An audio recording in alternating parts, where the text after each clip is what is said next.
Oh no, not make Yeah, Romania great. yeah, Really? yeah. Oh no. They actually That's have the bad. hats. They actually Do they have the really? red hats. Yeah. That's terrible.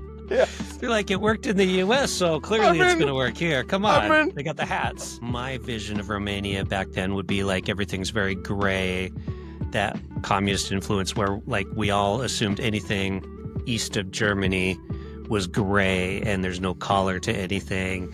And all the buildings are these cement buildings, which is a huge contrast to the US, especially in the 80s and 90s, because everything was fluorescent. you're going 4 a.m. in the morning to get a half liter of milk per person if you got that.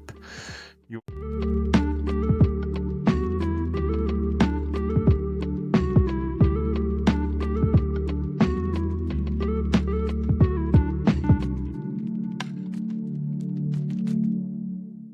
set go, Milo. Nice to see you again. You too. So How we've got A Tale of Two Worlds. an amazing tale of the two worlds that we grew up in. Yeah. So the 80s, 90s, Romania versus the United States of America. A combination of words that nobody has ever said until now. Yeah. Well, you know, take away the Romania, you still got the communist country, heavily influenced by Russia. So it's kind of a Cold War era conversation, right? Yeah, I would say, yeah, but yeah, you're right. You're partially right, but I think the Cold War was mostly um, happening uh, between Russia and US. So I think Romania was maybe we thought we are big in this war, but we were not. Let's be honest. All right. All right. there is there is always the conspiracy theory, and I love it. And it's happening. Maybe you heard the election story from Romania these days, because there is always the conspiracy theories that we are actually the most important country in the world. That no, everybody is just not giving us um, the right attention. It's like this right extreme speech, which is winning, like this extreme nationalism, saying that we are actually the country that God chose. And So basically, they're saying if you vote for us, then everybody else will see what a great country we are and all that kind of nonsense. and Sure. and please try to guess what's the slogan that they copied. Oh, no, not make Yeah, Romania great. yeah, Really? yeah. Oh, no. They actually That's have the bad. hats. They actually Do they have the really? red hats. Yeah, That's terrible. yes. They're like, it worked in the US, so I clearly it's going mean, to work here. Come I on. mean. They got the hats. That's bad. Yeah, yeah. History, the worst part of history is that is repeating itself. Yeah. Yeah. That's an unfortunate aspect of it. Talking about history, 80s, 90s. Yeah. Um, I think why we do this, we have tried to explain last time in our episode, in our discussion, but I think it's even, it makes sense that we are just spending some words in this direction. And I will start if that's okay for you. We are coming from two extreme different worlds. So when I say extreme, we grasp we scratched the surface last time in our discussion, and we realized how far away we were from each other. And I think this comparison between two kids, because at the end, I think we are both in that. I would not say like really kids, but in the young, in the period when you are young and easy influenceable.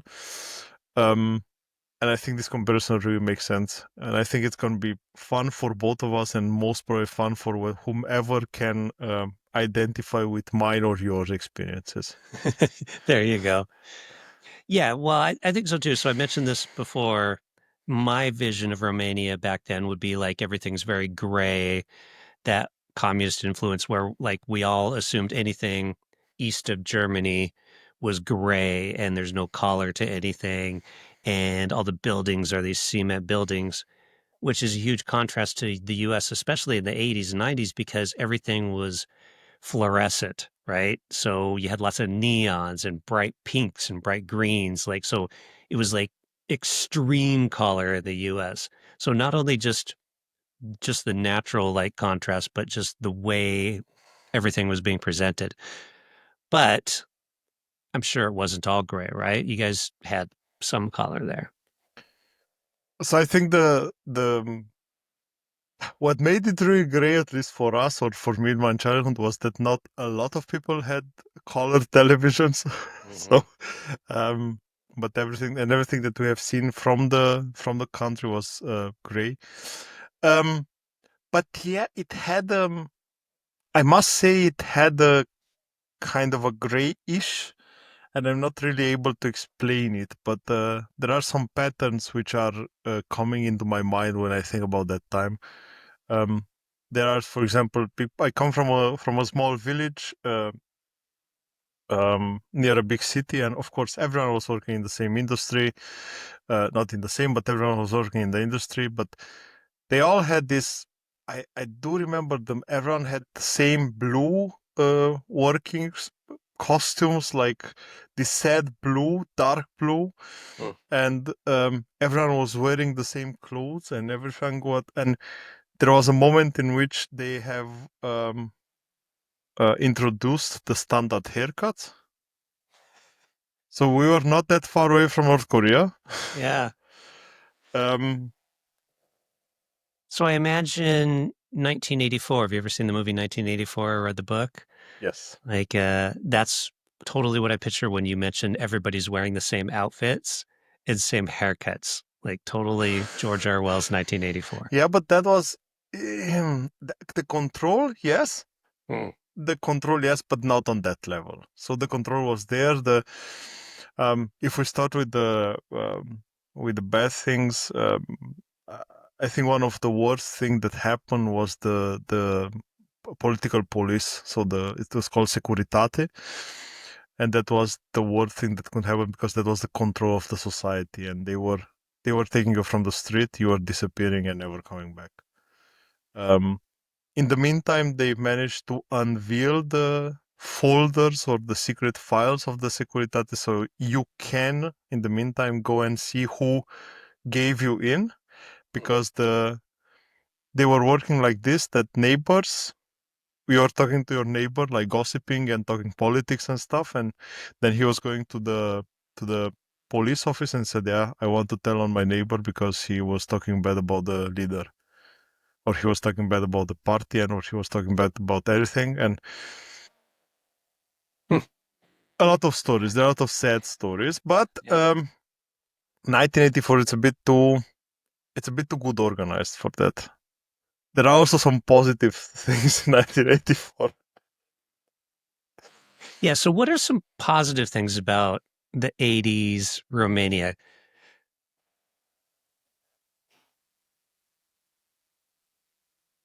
If you have to struggle this hard, like, I imagine, like, I mean, to me, I view it as also very rural. There's a lot of nature, like, and stuff. And so I would imagine there's a lot more family focus and a lot more like when, as a child, you're out playing with your friends outside in the woods and running around and just having fun the way children do. To whereas the 80s, 90s in the US, it was often we're sitting in front of the television watching TV instead of out doing stuff. Yes, I see your point.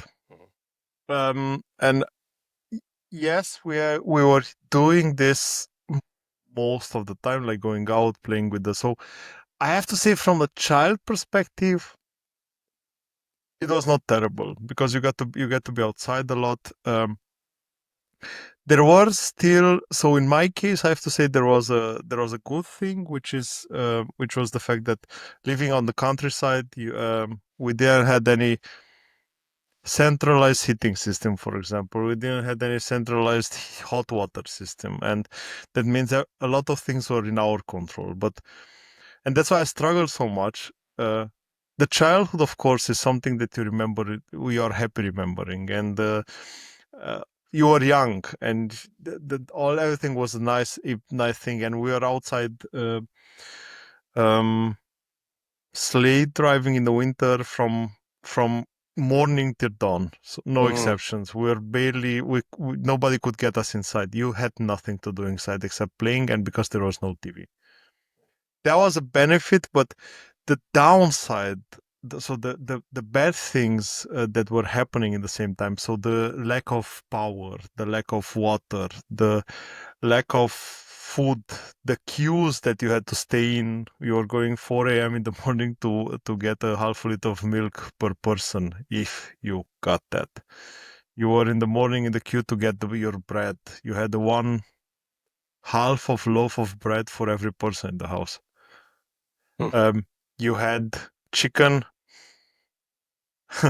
there was a there is a funny joke. I told you last time the joke with water, and now there is a funny joke with people sitting in the queue and asking each other, what are they giving away? Up, we don't know, because people were so desperate to get something that they were just sitting in the queue because they saw a truck coming in the back of the store, mm, and they knew something is unloaded, but nobody knew what.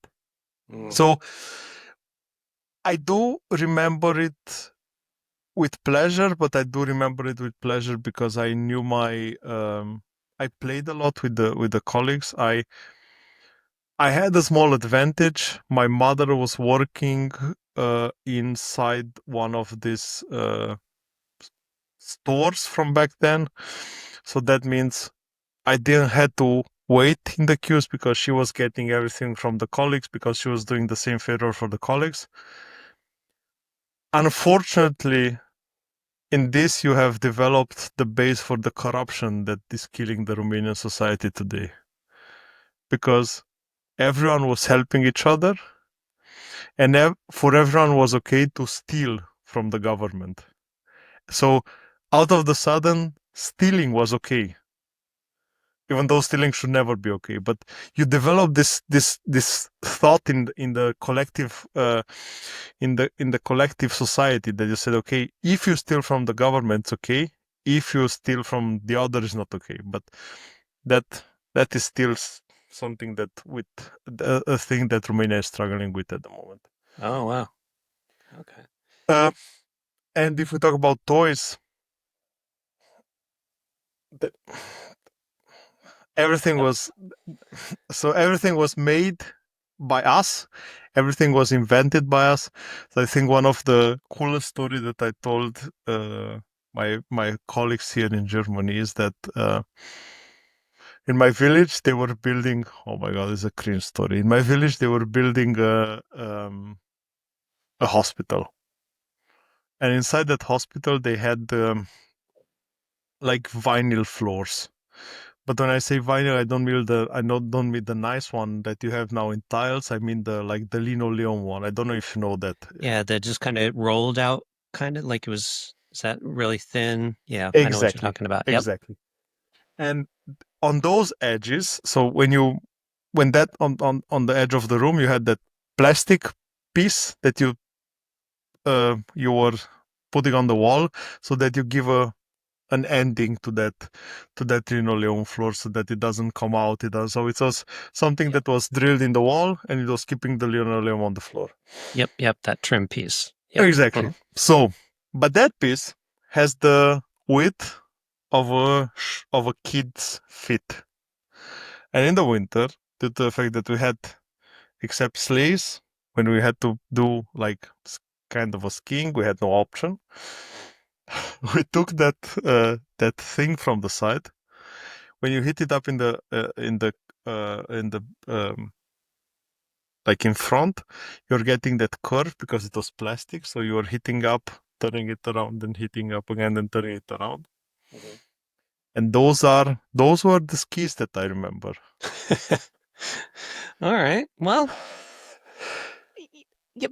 Here's the thing, like it, it instills a certain creativity, though, to whereas like people actually look for ways to do things and solve problems versus well, we'll just go down to the store and buy it, kind of a thing, which is kind of neat. And like here, people, I was making fun of my 80s and 90s co-host Jamie the other day. He his one of his windshield wipers broke on his car, and so he went down to like the whatever place to have them replace the windshield wiper, right? Just the blade, that it just pops right off. And I'm like, that's like the easiest car thing you could possibly do. Like I don't think there's anything easier on your It's car just to do yourself. pop in, pop out. Yeah, exactly. And but it's that Western society to where like, he didn't even bother to look to figure out that you could do it yourself. He's just like, because we go in, we have somebody do this for us because we don't need to do it ourselves. And a lot of society is that way, to whereas there you had to figure stuff out. So it's good for the brain. It might suck because you're like, I'm cold and I'm wearing plastic on my feet in the middle of winter, but at least I thought of this ingenious way to solve this problem. The thing is that you are right. I do realize that I see that often in my job, that this problem solving mentality is suffering when I'm seeing my colleagues stuck in the wall and then just I have the feeling that they hit the wall, they fell down, and then okay, and now Mm-hmm. like there is no out of the box thinking. There is no trying to go around to see exactly how you can fix it. There is no, we have an issue. Like, Yeah, I see it all the time. Wow. So how did you view the US? Like, what did you know of the US? So you only had a black and white television, if mhm. you were lucky. You had an hour and a half of TV on it, and it was pretty much all propaganda. So did everybody believe the propaganda? Like, what was the propaganda? How did you view the US then? Nobody believes the propaganda anymore. But the problem is that you could not talk to your neighbors because everyone was in danger.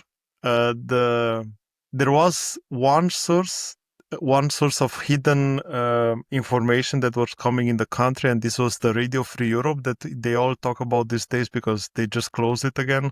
So the Trump administration decided to close it. And that was the source of, so people were listening in the bathrooms, in under the blankets in bed, so that they make sure nobody's able to hear them. So, and you get some of the information from outside, and then I think somewhere mid of 80s, there was a unbelievable business that was created, and that was the VHS tapes business. And there was a business that was financing the political police. So there was an underground business that was allowed to function by the, I don't know if by the supreme leader or by anyone else, but the idea was like this. Usually the airline pilots and the guys doing commercial transports on sea were bringing the tapes from west, and there was a lady which dubbed all the movies. So those guys were getting those tapes inside of a house in Bucharest, and there was the house of a guy. Nobody now they know his name, but nobody knew him back then.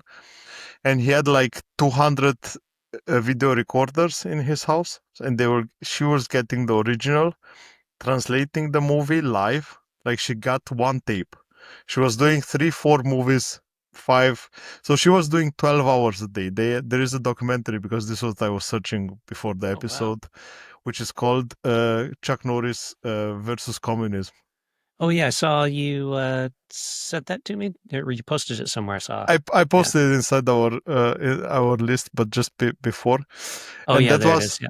yeah, and that was our source back then of um Western civilization, The because movies. the movies exactly.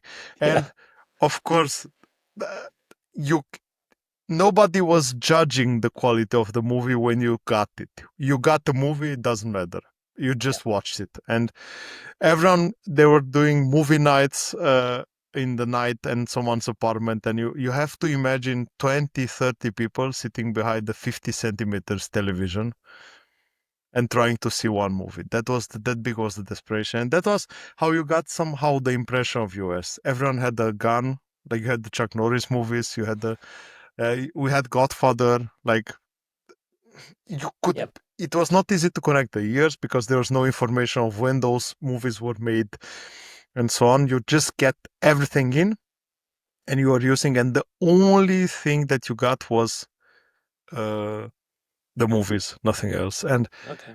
um, they were not going, because the movies on TV, they were going through censorship. That means everything was crazy. But there were some movies that was given, there was broadcast in the national TV station, but you have to imagine that it's a movie with everything that meant a kiss cut out, everything that meant any form of technology that we didn't have in Romania cut out, everything that meant any kind of this political discussion cut out. So you had chopped up movies that you couldn't get a thing out of.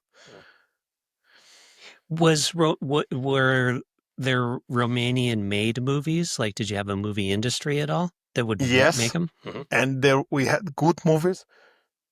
Sorry, we had good movie. We had a lot of good historical movies. So and those were hard to be censored by the propaganda because you had the movies about, I don't know, um, the 1600s Mihai Viteazu, or you had the National Union Day from 1859, or stuff like this that they couldn't really censor, but there were a lot of propaganda movies as well. Hmm. So Did you have movie theaters as well? yes, Yeah. but you were. It was hard to go to movie theaters, so you could go to them. The thing is that you had, in the normal times where everyone would had a free day, let's say it like this, and was able to go to, you had a propaganda movie, you had you had maybe a Romanian movie, you had really not that many international movies, but you had a lot of movie theaters, and usually you are not allowed to skip work. You are not allowed. So did the uh, I'm going from one topic to the other, but if I saw you on the street during the day walking inside the movie theater, you are usually took back to your work or to your um, I don't know, to your school, or there was not such a thing as skipping school or skipping work, or that doesn't exist. Okay. Hmm. Yeah. But there are movie theaters, but usually not that many international movies. We had, as I said, we had some good Romania. We had a Western, um, we had a Western trilogy of movies, which is called Margelato, with a Romanian actor, which is kind of famous. He's old now, but it was exactly that kind of. He was riding horses and going through here and there, so Yeah. quite interesting. That I have to say, they were really creative because they knew they had to avoid censorship, and they were doing jokes um, that were, they had even always something that was coming underneath. It's like if you go to a theater, and interesting fun fact that I know as a story from a friend. If you go to a normal show in a theater, and someone was playing on the stage, and he said, I was opening the fridge and it was dark because usually the fridge was empty. And if I say it now like this, it means nothing. But back then, when they said I opened the fridge and it was dark, everyone started to laugh because they knew what he was meaning. They Yeah. understood the subtle joke that was inside there. Yeah. I was talking to somebody once and she was from, oh, I can't remember where she's from, like Iran or something like that. And she was talking about that to where they were so restrictive on like art and creative, like what could be released to the public, that artists and stuff would come up with these subtle ways of, you know, throwing little things in there that people get but aren't blatantly obvious where they're going to get caught by the government or get called out for, at least even if government people like see it kind of stuff. So the fact that you have to do that again shows a certain level of creativity. It enhanced the creativity for sure. It gives you a block, but it enhances the creativity. I was saying before about the haircuts, and now it makes somehow the connection with the movies because, for example, if you're an actor and you are playing in a movie where you had to have long hair, you always had to have with you a paper from your studio proving that you are the actor in that role, and you need a stamp from the studio, and then you are allowed to have long hair. All right. Um, what else was interesting, and this is something that I have, maybe the last point that I have also on the list, so the birthday parties back then, um, because then I have to ask you about the parallel from here. So the birthday parties back then, everything was homemade. Everything that you could get, you are trying. So if you need to bake something, you need a base for that, but to be able to bake something, you prepared months in advance. So if you knew you need to bake a cake and you need, I don't know, 12 eggs, I don't know, I'm just saying, but you knew you need 12 eggs, you need to organize those 12 eggs, and the parents had to prepare. So doesn't matter if it was a kid's birthday party, a grown-up birthday party, there was a huge preparation involved. And you had to new people that can organize for you or get from there and there and there something that you can have for your kid for his birthday. And there are the famous, I think in the Romanian culture, everyone knows the famous, there was some sandwich, fucking crazy, some sandwich, it's so funny. I remember it so funny. There are some sandwiches on which you had, um, it's not butter, it's, this alternative that was quite famous for a while, which was cheaper and really poor quality that you Like were spread margarine or margarine yeah. exactly. Mhm. So the worst margarine that you can have or something that you can spread on the table, maybe a circle of salami but cut in small stripes so that you can make the whole slice full with it. Mm. Yeah, yeah. And then usually you were grinding a boiled egg on top, and there were stripes of boiled egg coming, but just a few. So with an egg, you are doing 5, 6 sandwiches. Not you Yeah. don't think that you are richness there, like you had a lot. No, no, there's just the taste. Yeah. Yeah. And what's a present you remember getting as a child? Like a Um. gift. Did you wrap them and stuff, or were they just kind of like, here's your present? Now they were wrapped. Um. They were toys. Uh, but they were toys like some of them made up. I do remember um one small car that I still can see it. There was a small car which had in the back a monkey. There was, I think, this size, maybe, I don't think 10 centimeters, maybe 10 centimeters long, and like 2 centimeters tall. Like, and in the back was a monkey, and it was a plastic cover on the monkey, and the monkey, where you were moving the car, it was moving the monkey back and forward, back and forward. So Okay. but that was happening like really, really, yeah, 2 times a year. No, once your birthday and maybe some Christmas presents, and that was it. So, Yeah. Mm. and a present that I do remember was bananas and oranges for Christmas. Wow, really? So Yeah, everybody's excited to get fruit. absolutely. No, not fruit, bananas and oranges. Let's make the Okay. difference, okay? Apples All we right. had. Okay. All right. All right. uh, Specifically bananas and oranges. because there was everything that was exotic was not there. Yeah. Okay, that makes So sense. you had everything that was produced internally. So I don't know, plums, pears, apples, everything that you could get internal from your grandma's yard, you could get.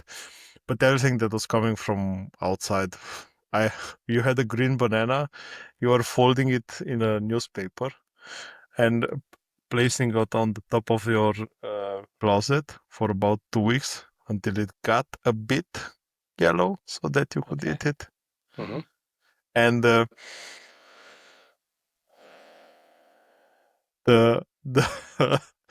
or, or peeling the orange, um, eating the orange, like enjoying the orange. So when you had an orange was an event. Yeah. Okay, when you got to eat an orange was an event. So peeling the orange, eating the orange, and then eating the peel at the end, or sometimes drying the peel and trying to make tea out of it. Okay. Uh, All right. it enhanced the creativity, all right. And to come back, chocolate. Mm. Yeah, that makes sense for special occasion type stuff. That was we had that tin foil that you get stuff on the people were having collections from tin foil from chocolates to show I had this chocolate and this chocolate. You show your friends, you're like, look at the chocolate I had. That It's was like the a collectibles that we bragging. had. Yeah. Those were the collectibles, yeah. All right. My we had I remember my mother used to in our stockings, in our Christmas stockings, she would often put an orange and maybe some like nuts and stuff. So Mm-hmm. she would use it as an opportunity just like to fill space in the stockings. It Mm-hmm, would do oranges and things. So yeah. mm-hmm. That's kind of an arrogance, yeah, but okay. Yeah, I guess. We'd be like, whatever, I want the good stuff. Get these oranges out of here. um, how can you build a parallel between what I said and US? Yeah. Yeah. Well, I kind of mentioned it like the flashiness and stuff and how like in your face everything was, right? So all the television shows, I mentioned this last time we talked, like all the cartoons were designed around selling toys to children. And, if you had the money, you'd get all the cool toys. And all the neon and just kind of advertising everywhere, which is still all over the US, right? You could drive down the road, there's billboards, TV, there's commercials, everywhere you go there's advertising. So it's such an amazing difference that like consumer society of like just buy, sell, sell, sell. That's probably the big one. So like for me as a kid, we didn't have a lot of money. Uh, Obviously, it still sounds better in comparison to your story there because, but we'd still have to do things like in the wintertime. I remember like my winter snow boots weren't very good. And so we'd have to take like a plastic bag, and put those over our feet and socks You and then had put a, both. yeah, exactly. So, but, they were good boots. That makes a difference. Um, and like birthday parties were usually a big thing, like to where you have a nice cake and you'd usually get multiple presents and you'd be all excited and stuff. Um, yeah, so it was definitely a big difference there. Have you had McDonald's already? Yeah, yeah. And back then, McDonald's were the place to go for your birthday because they had like it was all color again. It was reds and oranges, and they were really focused on the kids.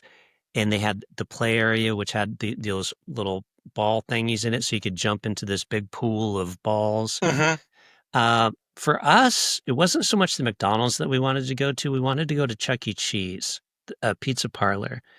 And so Chuck E. Cheese would have these animatronic animals that would sing songs. You put a quarter in and they'd get up there and they'd sing a song. So they'd have one room that had like Chuck E. Cheese and his little band. They'd have another room that had like an Elvis type thing. I don't remember what the Elvis was, but it would be like, a cat dressed as Elvis and do kind of Elvis-y tunes. And they'd have another one that had something else. And then it had all these video games and toys and stuff. And so that was what we wanted to do for our birthdays was go to Chuck E. Cheese because you get your pizza, you get to play games and stuff like that. That was it. Now Chuck E. Cheese is lame. They took away a lot of the cool stuff, and there's still video games there, I guess. The pizza still sucks. They don't have as many of the animatronics anymore. I don't know. Where is it? Where is it popular? Is it also on the East Coast popular, Chuck E. Cheese?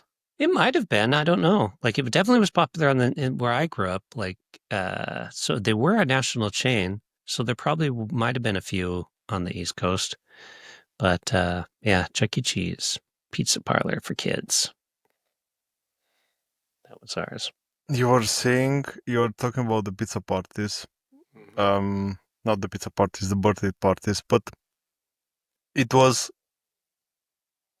always somewhere, or it was every once in a while also at home. Yeah, it was every once in a while. Like it was usually at home. So it'd be at home. Your mom would make a cake. There'd be food, and then your friends would come over and stuff. And you get your presents. Usually, your friends would have to bring something, and then your parents usually gave you a couple things like that. Mm-hmm. So for us, it was usually at home. It wasn't too often. And as we got older, like we'd always get to choose what the meal was for dinner. So like, it says it's your birthday, so what do you want? And it's like pizza, or what? It's your birthday, what do you want? Hamburgers, kind of a thing, that kind of stuff. So yeah, that was ours. I have an complicated question. I would love to do an excurse. I told you I was in the US in 2017, and you said you were talking about commercials now from the 80s and 90s. And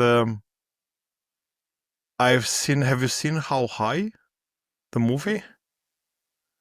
I don't think 2000, so. 2001 movie with Method Man and Redman from the Wu-Tang Clan. One of them is dying, and the plot is that one of them is dying, and they grow a marijuana plant on his ashes, and whenever they smoke that plant, he's coming and telling them all the answers to all the questions, and they enter Harvard. No, I don't know that movie at all.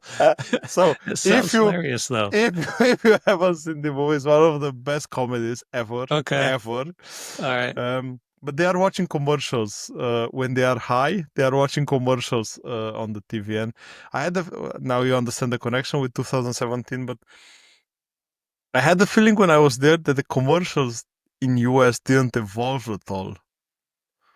I've seen Probably. I think they're even dumber now, truthfully. exactly, Yeah. exactly, and that's why I want to ask you from let's say from the opinion of someone from US. Why is that something that the society is accepting like this? I guess. Or it's not as much people watch regular television, so they don't pay as close of attention to commercials. The thing I noticed on my last trip to the US was how many commercials there were for prescription drugs.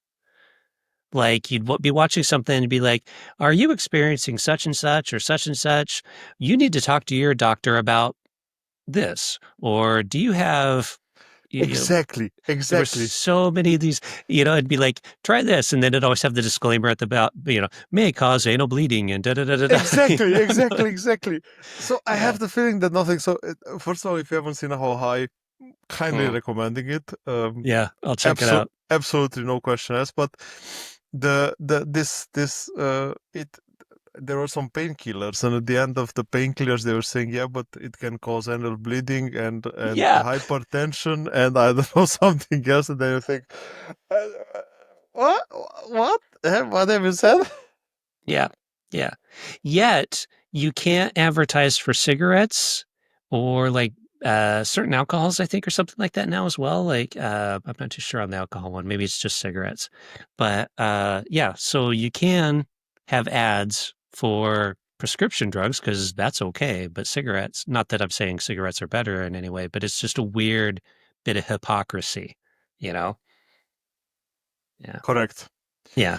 So that wasn't as big of a thing in the 80s for sure. At least I don't remember it.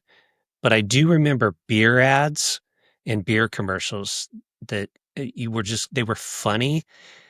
And like now, yeah, they do still have beer ads actually, now that I think about it, because the Budweiser ones.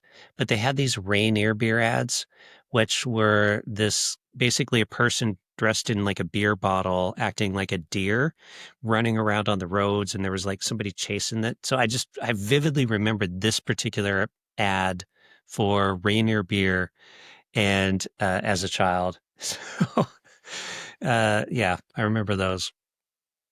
Ads were more entertaining. Yeah, yeah. Yeah. I was We so did disappointed. I was so yeah. disappointed. Yeah, they're quite a letdown. We didn't have. It's funny that you mentioned that you'd have to get together like with somebody who had a VHS player and stuff to watch tapes because we didn't either when I was a kid. We didn't have a VHS player and we didn't have cable TV in my house. We just had the regular over there television. And occasionally our parents would go and rent a VHS player and some movies and stuff like that, but we didn't have a VHS player Do until I you was much older. remember the price of a VHS player back then? It's Not probably in the actually hundreds. price, not actually price, but somehow the connection of how much it was in comparison with something else. Yeah, yeah. Well, I mean, I do remember. It must have been quite a bit. Like it must have been like a couple $100s, I would imagine. But I don't remember tuning in on how much it was. I just I knew it must have been expensive because we didn't have one. I hope you're sitting. Hmm. A car in Romania, Dacia, the Romanian-made car, was 70,000 lei.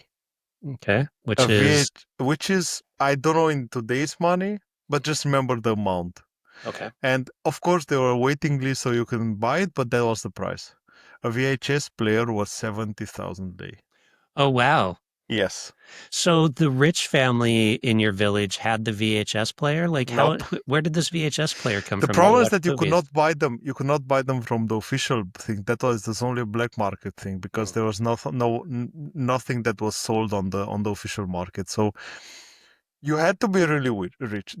As I said, money were never a problem as much as I remember because the issue was organizing them, providing them, like to manage to have the possibility to buy them Yeah. was the challenge. Yeah. There's no point if you can afford it if you there isn't one to actually buy. Yeah. Okay. Exactly, exactly. When do you remember cable TV came?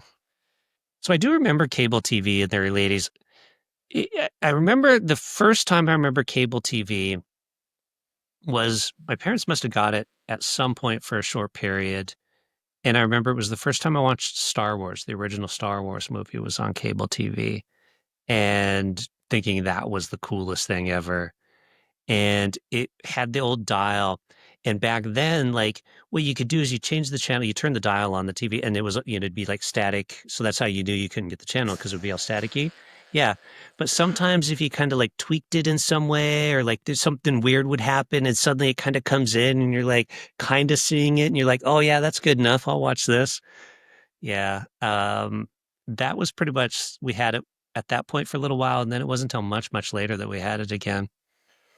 The I usually go over to a friend's house that had cable TV. I remember a friend of mine, his mom had cable TV, and we'd go over, and that's where we'd watch MTV and that kind of stuff.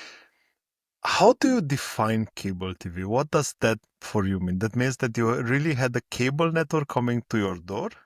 Yeah. So it was literally a cable, and they'd have to, hook it all up, and it would be a box that would attach to your TV, and you'd have to wait for the cable man to come. And it's funny that this probably, I don't think it's changed much to where like they say the cable man will come between like 9 a.m. and 5 p.m. kind of a thing. So you're literally like sitting around all day long waiting for this random cable person to show up versus making an appointment. Like, why can't they just show up at 10 or whatever? You have to And remember. yeah. You have to remember when you get to this on the 90s, because I have to tell the story of the cable man. Okay. All right. Yeah, I don't think that's changed because that's the same in the 90s. But the big one was that sometimes the channel would come in the 80s because it was it wasn't digital then, it was all analog.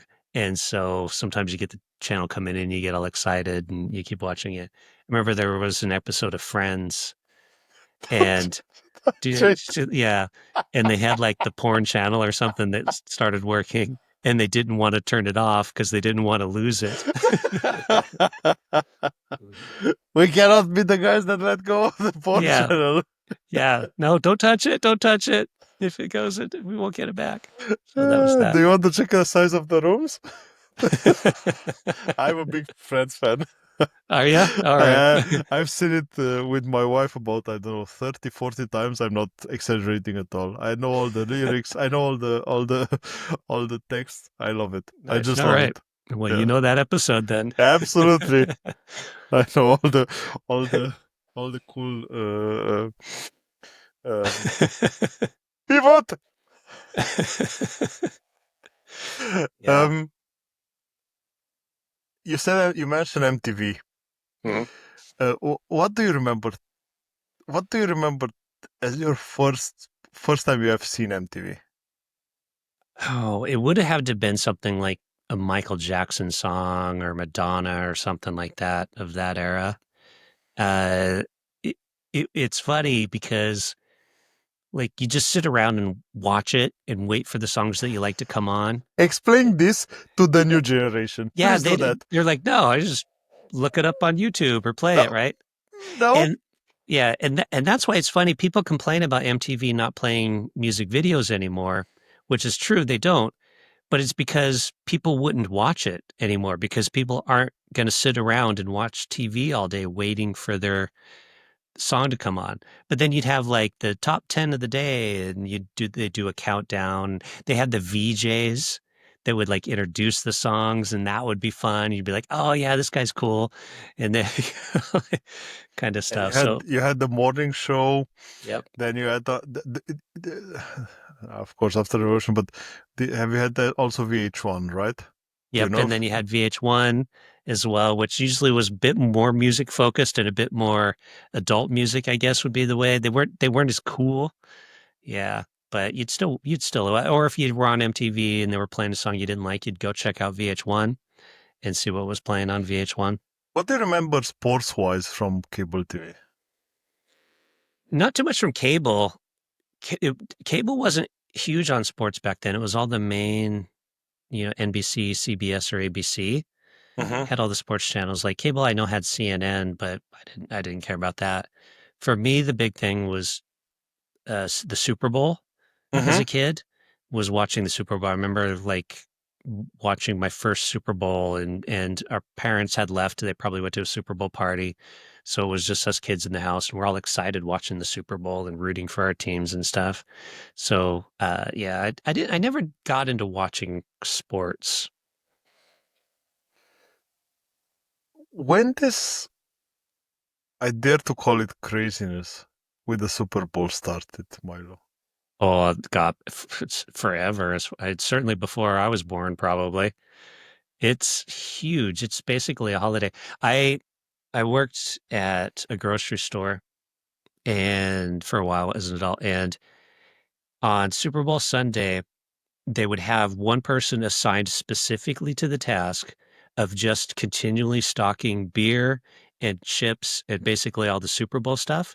So there would be like a day that my whole job was constantly going to the back room and just restocking the shelves of potato chips and restocking the shelves of beer because people buy all that stuff for their Super Bowl parties. So yeah, it's an event, but it's fun. Like if you go to a party and you're hanging out with friends and talking trash, and sometimes you'd make bets on the games and stuff. It's very social, and I think that's a lot of Europeans make fun of American sports because they don't get the social aspect of it, right? It's just Mm-hmm. like, okay, watch American football, something happens, they take a break, something happens, they take a break but you don't get the fact that you're usually watching it with a group of people, having fun, having a beer, talking trash and that kind of stuff, and that doesn't come through, I don't think.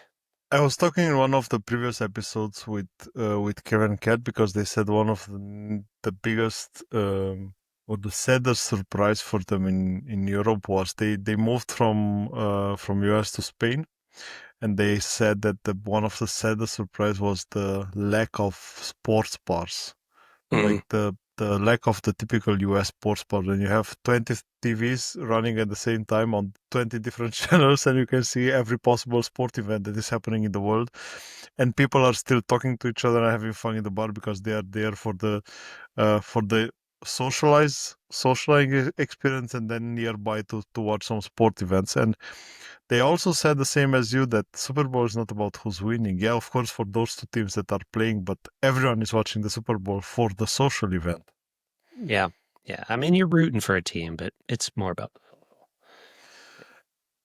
It's for me, it's interesting as a social event because I think the money, the budgets that are around the Super Bowl lately are insane. So, and we talk Yeah. about one game.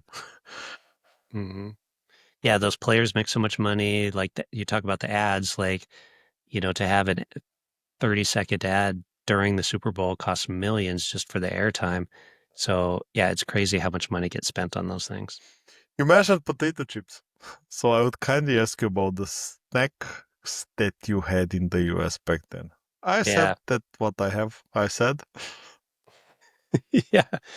So, like for me, I probably would have been like candy as a kid in the 90s, would have been like Skittles and like Capri Suns, the little juice things, which by the way are total false advertising. Like their advertised as like, oh, fruit juice for your children. This is healthy. But you look, it's like the number one ingredient is sugar. It's Like like there's nothing cereals, man. healthy It's the about those same. things. Yeah. Yeah. Yes. And so much of advertising to children was this way, especially in the 80s. And it's like morning cereals. They're like part of your balanced breakfast. And it's like, not really, because it's sugar in a bowl with flavoring and maybe a little bit of like grain product to hold it all together. and, and so much of like fruit roll-ups, same thing. There's no fruit in the fruit, right? And yeah, so that's a big one. And like Happy Meal, but Happy Meals were cool back then. They came in the box. You got your Happy Meal, your little hamburger, your French fries, your drink, and then you got a little toy. So it was always about the toy. And same with breakfast cereals. The breakfast cereals came with a little toy. And so you'd open up the box of cereal, and the toy would usually be at the bottom. So you'd stick your hand in there and dig through the whole thing so that your siblings didn't get it before you got it, and pull the toy out. That's what it was on. Then you eat the cereal because you got the toy first. The- I was on Sunday at the Minecraft movie because my son is a big fan of Minecraft, and Mhm. we have seen that that the last commercial before the movie. I did remember I was the McDonald's commercial for the Happy Meals with the Minecraft characters from the Minecraft movie. I remember directly about you when you talk about consumerism. It's 30 years later, 35 years later, it's the same It's still the everywhere. same. It's crazy. It's the same everywhere. Yeah, it's ridiculous. When you were mentioning movies, and I had all the memories that I'm having today are cringe because I think what did happen back then in Romania was crazy. And you mentioned music. I did remember one thing. The original songs were not allowed in Romania, but the songs were translated and sing in Romanian. So usually they were using the same song, but they were changing the lyrics of the song, and they were placing Romanian lyrics on the songs. Oh, so they were taking like a Michael Jackson song and changing it with Romanian lyrics and I using the I same I tune. do have an example that I prepared for you. I hope I will not get a YouTube strike. I really Okay. hope, but if I do, then I will just take it off because I have to show you this. Okay. This one with audio. Cu privirea. Just tell me when you recognize the song, if Okay. you recognize it. Okay? All right. Iubirea știi să-mi dai Tune does sound familiar. când primul gând al zorilor mi-l dai, mi-e ziua trai.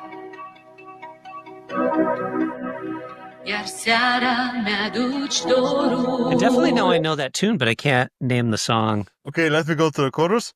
Okay. Nu putea spui mânt tot și trei. E scris în stele. Oh, and on your man, like, who sings that? I can't. I Yeah. have a small. Let me give me a sec. Give me a second. I'll find out. Okay. I'll just stop sharing. It's like not Whitney. Yeah. I will tell you know in a it. second. I will tell Okay. you in a second. All right. I thought it's Whitney Houston, but I'm not really sure. No, it's like I can picture her even.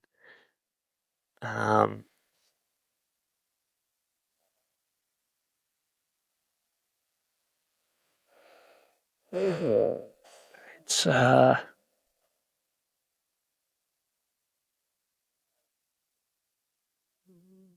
Oh, come on, man! I had it, and I have it in my mind. Great. No, great. It's Jennifer Rush, "The Power of Love," Power Love. That's it. and I had it without finding the song. Good job. I just I had it. It came. I had. So this is what we were doing. So we were not allowing music from outside of Romania, but we were translating the songs and then putting our own lyrics, and that was it. Did you know the American version of any of those songs? Like, did you know who Michael Jackson was, for example? No. So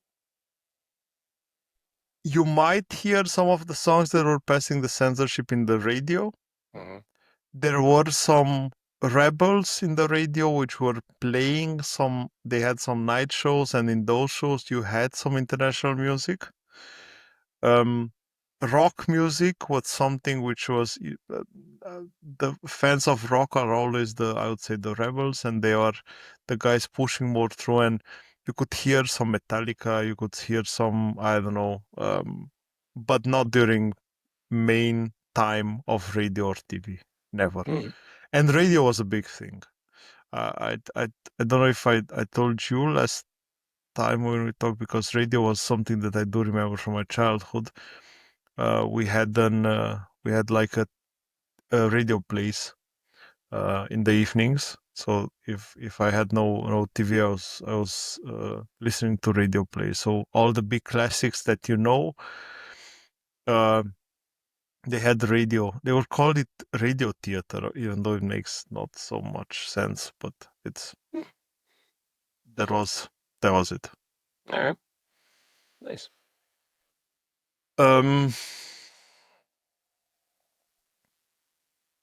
Do you have something that from the 80s that we forgot? I don't think so. I think we kind of, let's move on to the 90s. Let's move on to the 90s. I want to All right. start with something because I did prepare a video. We talk about commercials, and there is a reason why I talked about commercials. Okay. Because your 80s commercials are my 90s commercials.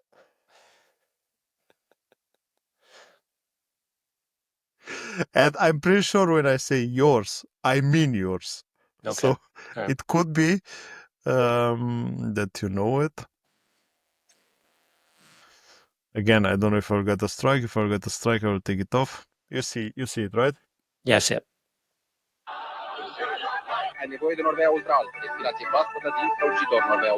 Toothpaste commercial? Okay. Yeah, toothpaste. But the famous toothpaste commercial. So there are two. This is already 95. Okay. I will stop sharing, and I will switch to a different tab because I have one that I knew it by heart back then, and I found it. Screen. I don't know if this toothpaste was something that was famous in the US. Oh as yeah, well. Aquafresh. Yep. You have it? Mm-hmm. Gemănate cu fete minunate, folosiți de multe ori, aqua fresh întregul or. I mean, That's pretty catchy. It was catchy, right? Yeah. That's good. Gets kids to brush their teeth and buy Aquafresh. Exactly. But so Aquafresh was there, and 1990 was a big sport event, and I will switch only to this one because 1990 was a big sport event in Europe. Was the World Football Championships in Italy, and there were a lot of commercials coming from there, and one of it was this Adidas torsion. So I think it was the 90s. Yes.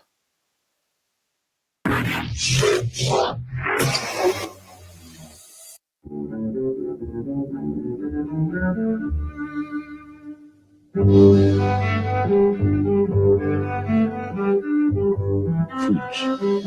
În pantofi Adidas Torsion. Se mișcă natural. Sunt creați cu un singur gând, să câștigi. Dacă vrei cu adevărat, poți. But I have to say it was translated one-to-one because the question was that if you really want it, you can. And then he said in Romania exactly the same. If you really want it, you can. So there was no creation, no copywriting, no nothing.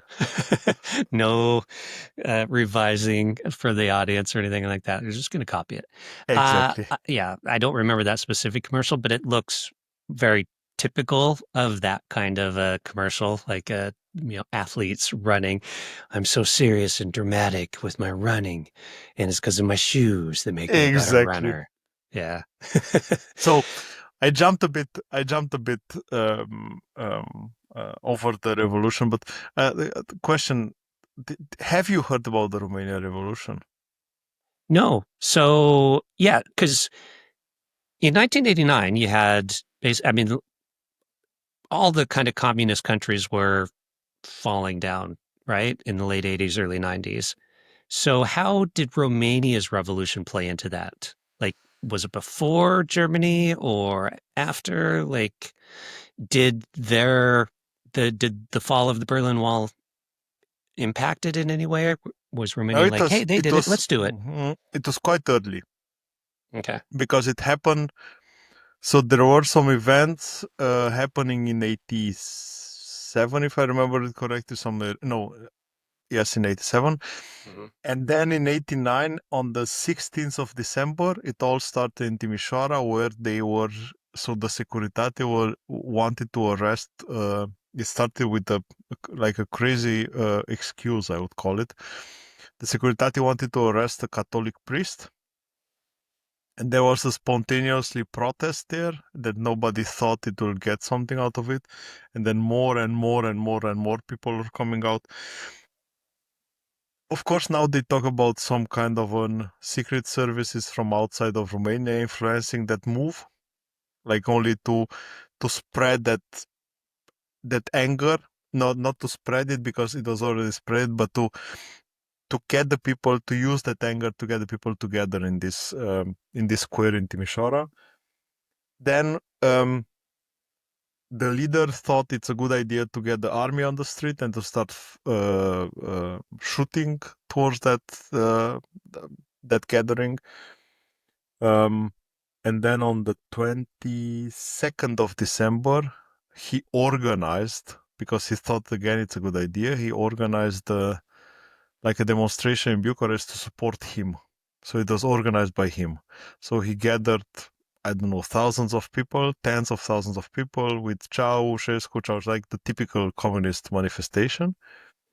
And he announced that he increased the salaries in all the country with 100 lei.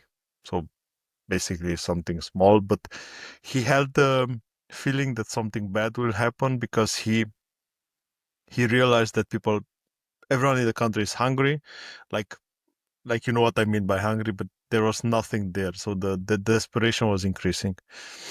And that, it's a crazy thing in the Romanian history. That was live on TV. And during the live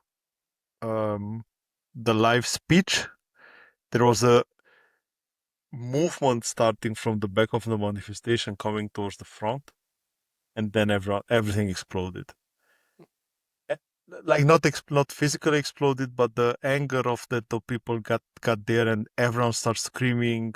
Everyone starts to scream against him. All these papers that they have to support him, all his pictures, they were destroyed. And there was the start. He ran away from because he was at the balcony outside having the speech. It was live on national television. They stopped it. They cut it out because they didn't know what to do. And then the revolution started. It was a lot of. It's a huge piece of history and it's complicated. I think it's something that worth an episode of because it's something that still has an open trial until today because nobody actually knows what happened. There are a lot of people dying, and they invented some kind of hidden enemy. They were hidden somewhere, I don't know, like terrorists, and nobody knew exactly how they look like, and there were a lot of rumors about them, and everything was happening live on the TV. If you're interested, I can send you. There's a link of a documentary which is really nice, made from someone. But basically, everything started on the 16th in Timișoara. Then on the 22nd was the manifestation. He got scared. He ran with an helicopter from his big palace in Bucharest, and the helicopter driver didn't know where to took him, and they left him on the field somewhere. Then there was a car that took them to a military unit, and long story short, they killed them both on the 25th of December. Oh, wow. The military killed him? There was a trial. They call it a Okay. trial, and they call it, there was let's say, a trial of the popular court, something that they just made up really fast. They judged them and they killed them in 25th of December. So how fast did the country open up to Western influence? And, because we've been talking a lot about like products and stuff. Like, how quickly after that did VHS tapes come in, and toys, and it's music, and all this other stuff from the West? How quickly after? Oh, it's a hard question because officially, I think somewhere on 92, 93, 94, maybe. Like So it was a very officially, slow yeah. process now. But Okay. unofficially, it happened instantly because the borders were not so safe as they used to, because you could, before the 90s, you could not go out of Romania because nobody owned a passport. You are not allowed to have a passport. You really had a good reason to have a passport. And in the 90s, they started to have the passport, and everyone was able to go outside, had some money, could go outside and buy some stuff and bring it in. They all are extremely rich now because people had the money and they had nothing to do with them. Yeah. And the issue was that there was a lot of course, then there was a lot of inflation from one day to another because there was a lot of cash that was gone out of the sudden, and it was a big chaos. 90 to 93, 94 was a big chaos, and things were coming from the outside, as I said, slowly. We had the first private TV station in 92, 91, 92. But only locally. The national television got a bit more, no, not a bit more, got open as the revolution was live on the TV. They had like a normal broadcasting schedule, like, I don't know, 5 a.m. or 4 or 5 a.m. to 1 p.m. 1 a.m. the next night. But it somehow went on the normal schedule, but it took a while to get everything legally inside. But the black market was insane. Oh, wow. The entrepreneurial black market people are like, okay, let's open up, let's make some money out of this. So like what did you start, like when the TVs open up, like what did you start watching like for shows from the West? Was it like American shows like MacGyver, or was it like British shows like Faulty Towers? Like where did you first start getting English television, and did they dub it? Hmm. It's interesting. So we were watching English, not English, but American shows mostly. But we got them through the German TV. And it's an interesting story now because we had no private TV stations. We had only the national one, and we got somewhere 91, 92 cable TV because we were talking about that. And you got cable TV, but there were no Romanian TV stations that you can broadcast. And then they thought, okay, what did they find free to air on the satellites? They found the German TV stations. And then everyone in Romania was watching ProSieben, RTL 2, and all the other German TV stations because that was the only thing that you got except the first and the second national TV station from Romania. Okay. So basically, I do remember now the first time when I got cable TV, I had, I think, 13 or 14 different TV stations. And I had 2 Romanians, I have 4 or 5 Germans, 2 or 3 Italians, and 1 French, and that was it. And was any of it subtitled or dubbed, or was it all just like, you got to figure it out? Okay. Absolutely. You have it. Enjoy it. But the desperation was so big, Milo, that you were watching everything. Yeah. And I was starting to see that the commercials that you're mentioning, the toy commercials, and you were on Saturday morning, you had the kids program, and all the kids were in front of the TV, like. But the national TV station also started to air like Tom and Jerry, like Looney Tunes, Piff et Hercule. Do you know Piff et Hercule? French cartoon with a cat and a dog. Then there was an interesting, I think somewhere 93, 94, a kind of a weird manga style got to Romania. So they bought from some Korean, Chinese, I don't know. I'm exaggerating now because I don't know. They bought 2 or 3 shows, which they made us crazy with because that was the only thing they could watch. Everyone was inside the house every evening, 7 p.m. watching that show because there was 25 minutes of that show. See, no more playing outside with your friends, suddenly Exactly. sitting in front of the TV, just like Americans. Yeah. Yeah. But mostly American shows. So I do remember MacGyver. I do remember watching Knight Rider. Kit was called in German. I didn't know it was called Knight Rider until I think 20 years later because the German name was Kit. Just after the car? Exactly. Yeah. Baywatch. That's terrible. What do I remember? The Arnold movies, like Commando and all the action films, Arnold and exactly. Stallone and stuff. Yeah. Dolph Lundgren, Stallone. Yep. Then we start to get the music from outside on tapes, on vinyls, and late, I think somewhere 94, 5 via TV, but not MTV. So we got MTV really late. What we got was Viva, also a German music TV station, which I think for 2 years they decided to close it because there was no reason to have it open. Like you said about MTV, nobody's watching them anymore. Yeah. I like how you were getting tapes and vinyl, though, in the 90s at the time when the US was switching to CD.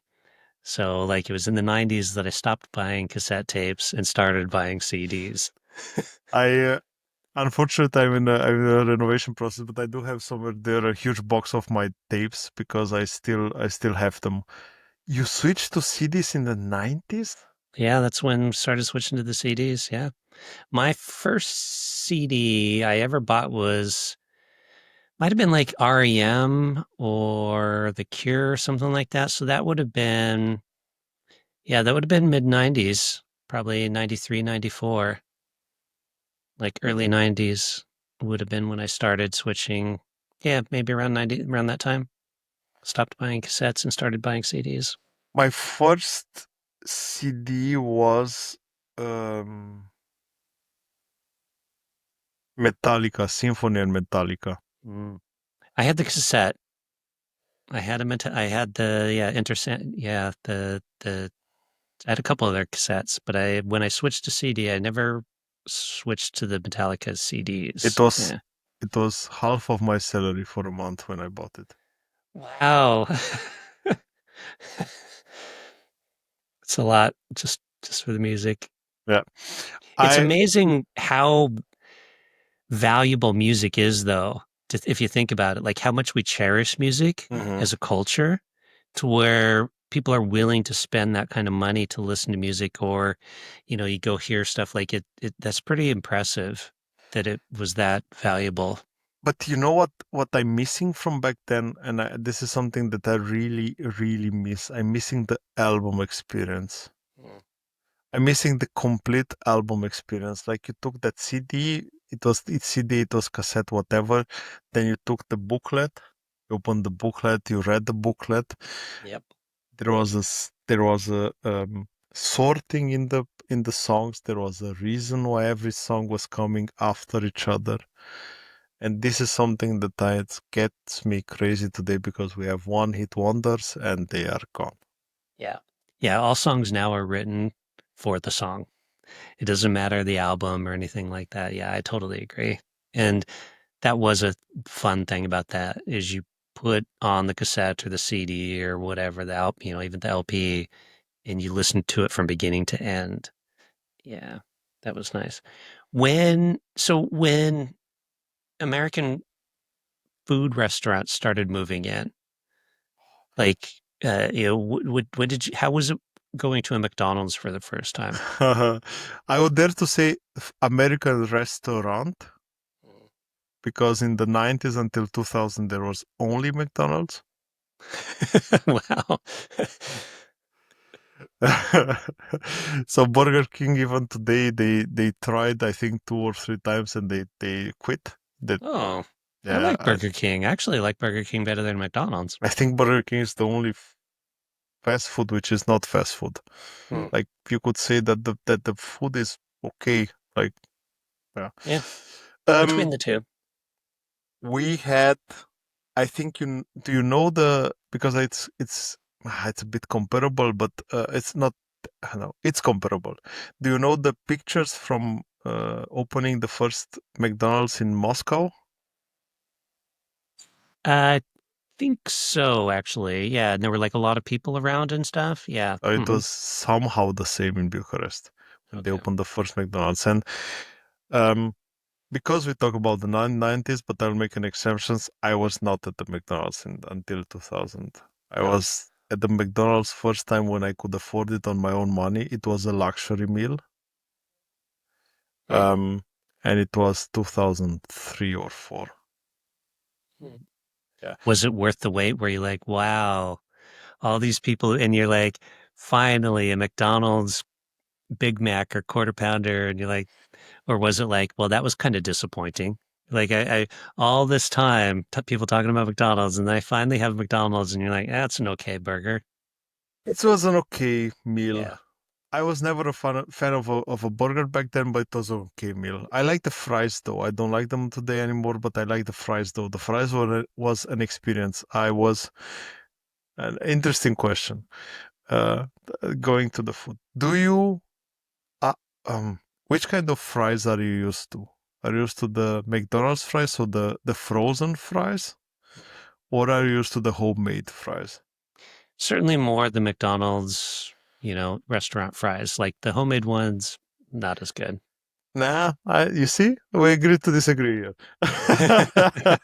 That's fine.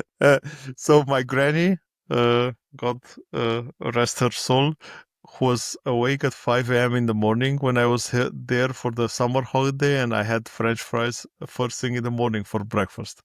But the For homemade breakfast. ones for breakfast. Okay. Like healthy, there was not a discussion back then. So Okay. that's why I'm fat. That's the reason why I was fat all my life. Because of the fries. Because of healthy was not an option. Okay. It was not a discussion. But and I had the French fries, always the homemade ones. So from fresh potatoes, like cut Oh, it. those are better. Yeah, I was thinking you were talking about the frozen, like you get them in the bag at the store type. No, okay. That where you actually take the potato and properly slice it. Yes, those are good. Yeah. So, and McDonald's at first was an experience because they were the perfect fries. Like when you have the homemade, you have 90% of them done and 10% of them still a bit raw because there is a process Cooked differently. Exactly. But those were all perfectly cooked, and I was impressed by the fries in McDonald's. But the food, McDonald's was the only one that entered Romania back then. Later was KFC, but much, much later. And Pizza Hut was, I think, after 2010. Okay. I'm surprised how many KFCs there are here in London. There's a lot of KFCs in this city. Really? Yes, and I don't know why they like it so much here, but there are. Okay. That's Just felt the need to comment on a lot of the number of KFCs since you mentioned it. I have to say one thing. So I like to travel a lot, and I did have the chance to travel a lot from my job, and I realized that every once in a while when you go outside of Germany, when you go anywhere in Europe, and not only in Europe, my colleagues are going blindly to McDonald's, and I'm struggling to understand this because if I'm in a different culture, I want to see that culture, and food is a part of it. And I can't understand this, but I want to ask you something here. Is it for you McDonald's, KFC, Burger King a way to feel like home? I can't answer that because I don't go to those restaurants Okay. for the reason that you're saying. If I'm somewhere else, why do I want to go somewhere where I can get, the last time I had a McDonald's was here in London, but it was probably maybe a year ago, and it had to do more with convenience. Like I was in a hurry and I just needed something really quick, kind of a thing. I haven't been to a KFC in years, uh, any of those kind of things. So yeah, that's probably it. If one day you go to Romania, I do recommend you KFC. And there is a reason for that. They have a sauce which only exists in Romania. With a background, of course. We have garlic sauce. Okay. Of course. Yeah, that's how you know. Yeah, everybody's got to have it. So, is that true? Does it have garlic in it? Yes. Okay. All right. Yeah. Yeah, I will definitely do that then. Yeah. It's a known brand, it's KFC garlic sauce, and it's really good. It's really Okay. good. All right. That's one Yeah. of the things that's worth one of the reasons that's worth it to go to KFC in Romania for. But it's only in Romania. There was a guy, he did a photo project where he traveled around to McDonald's and he took pictures of all the food that was different from one McDonald's to another. So something similar to that, like in Japan, the thing that you can get at McDonald's in Japan that you can't get elsewhere, kind of thing. So that was his whole photo project, was photographing McDonald's foods that are unique to that particular country, like KFC, garlic sauce. But I realized that every country that you are in, it's in every country the recipes are adapted to local style, to local food. There is one reason. There is one country where I completely don't understand the reason why McDonald's exists, and that's Italy. Yeah. I have no They're understanding. Sorry. yeah. They're so into their food and everything. I kind of feel that same way a little bit about France, but you're right. It makes you question why there's a McDonald's in Italy.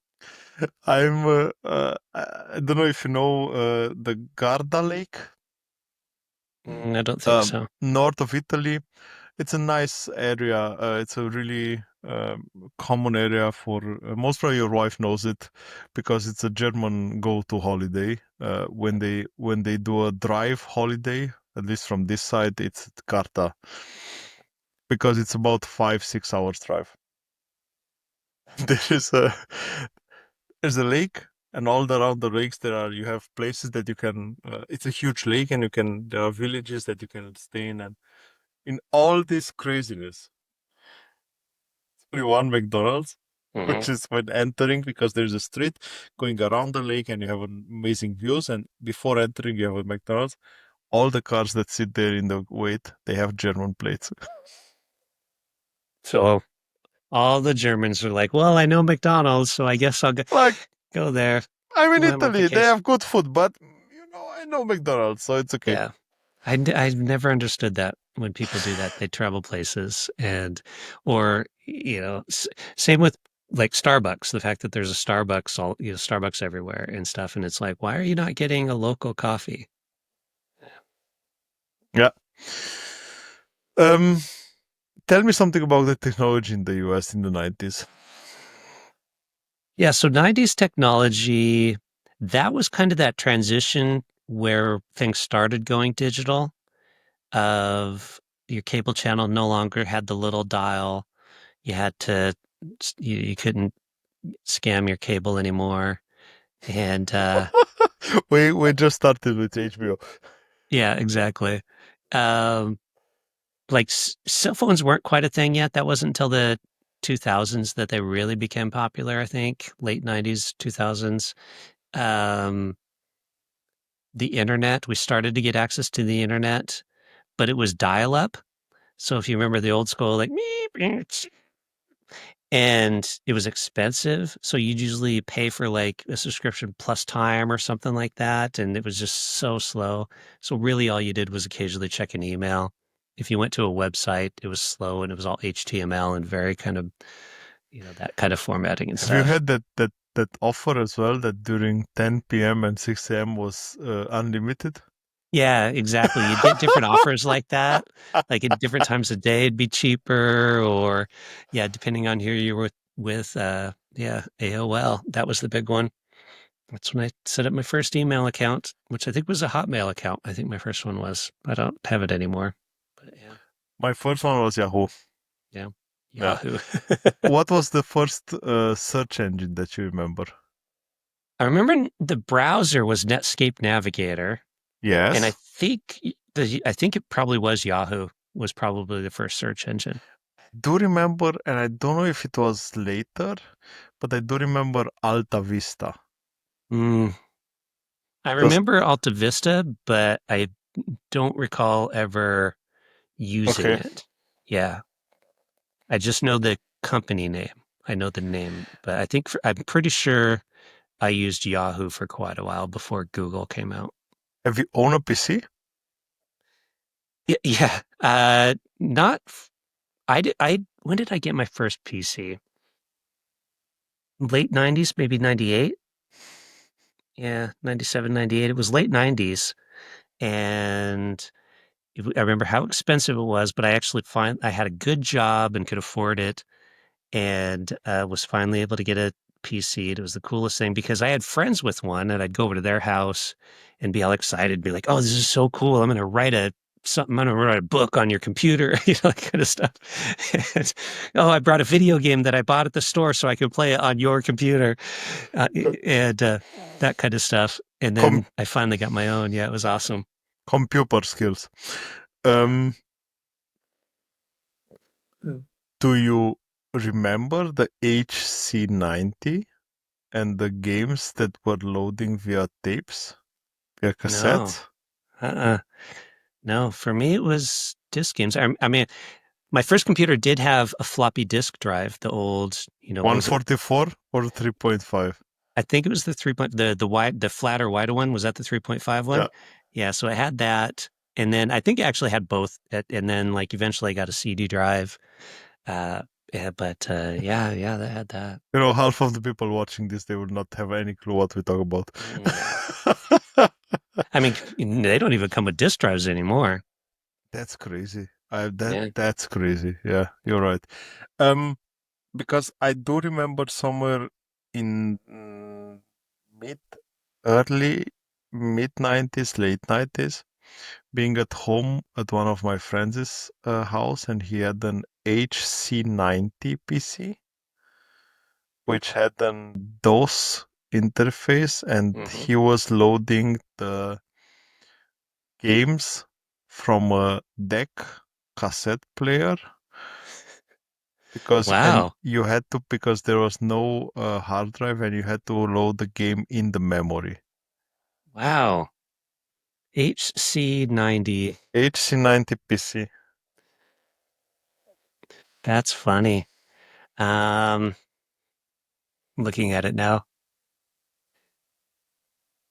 Yeah, I think it was, I don't remember the name. it's very old school. Victor HC90. Exactly. So, Yep, that didn't make it over in to where I'm from. Wonder but who. it was a Romanian one. Look, I'm just finding Yeah, out. that's why. It was created in 85 as a lab model.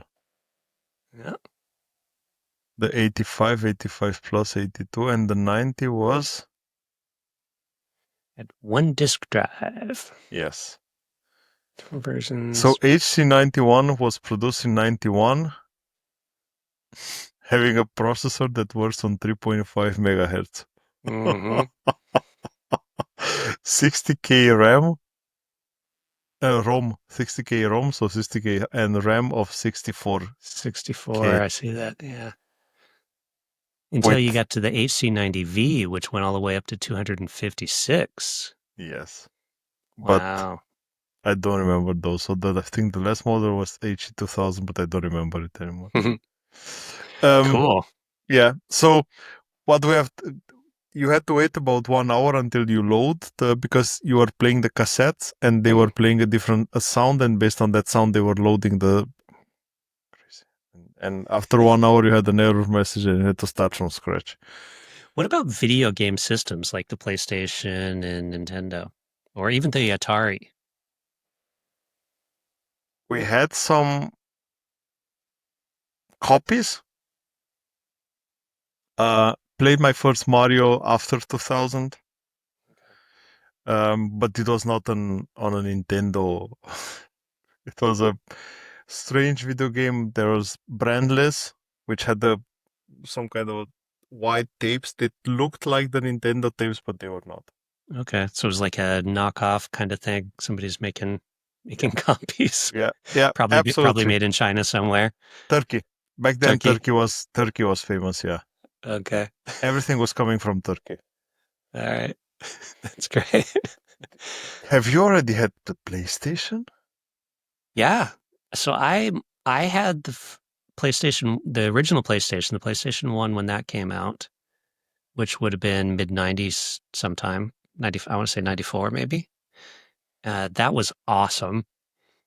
That was my first. I had an Atari for a while as a kid, and then I had I had a Nintendo for a while, and then the PlayStation. Yeah, so I pretty much always, since the mid 90s, had some kind of a gaming system.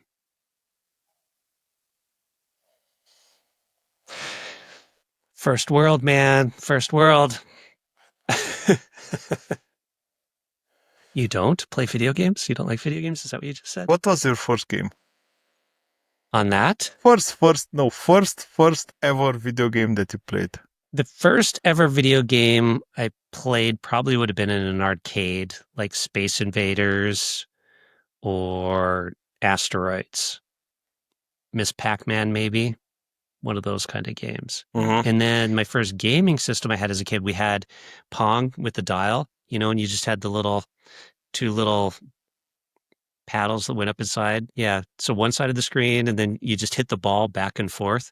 It's like boom, boom, Up, up, up, boom. up, up. No, too much. Yep. Down, Exactly. down, down, down. Yep. Yeah. That was my first gaming system. Was that? I have to show you because I found it. I was searching in the pair. I found it on Reddit. So this was it. And what he's asking now is he's asking if someone knows how they were called because it was written Sega, you see, Yeah. but that was not Sega. It was basically a Sega knockoff. Exactly. Okay. And there you had multiple versions because you had this kind of a remote control, but then you also had like a something with a base and like a real joystick that you can move left and right. And Oh yeah. I remember seeing those as like add-ons. People would get those so they could, especially for like the fighter games or the the airplane when you're exactly, and they had underneath they had a plastic, like a plastic frame that was stepping on the metal one, and of course you were aggressing during gaming, and usually you break 2 hours later you break it, and there was the Romanian inventivity coming off. We took it off and then put some some rubber on the metal things, and they were using it directly with our fingers. Nice. Again, that ingenuity in the West, they Problem probably would have been like, solving. go buy a new one. Problem solving. Exactly. Yep. All right. Well, what was it like to be a teenager then? Like dating and like, what'd you do for dates in the 90s? Like you take a girl out and you're like, where'd you go? To that's a word that I don't think exists in English. Mm. It's called cofetărie, and coffee. It's the word for so cafea is the word for coffee, but cofetărie. It's a place that you could go and have a coffee and eat some kind of a cake. Okay. That's So, nice. Yeah. So like a little coffee shop kind of thing. no. Okay. I would let me see if I can find the. I, of more maybe you can call it coffee shop, but it was a cafeteria, and there was at least on the countryside when I was, uh, not even in the cities. Yes, I think I have a picture of it. This looks one too fancy. Yep. I have a picture of it. I can show it to you.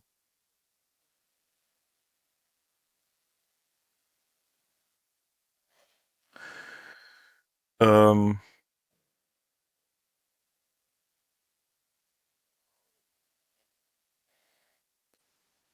so it looked like this. You had a counter that you could Okay. go Yeah. Like and a little cake shop or something.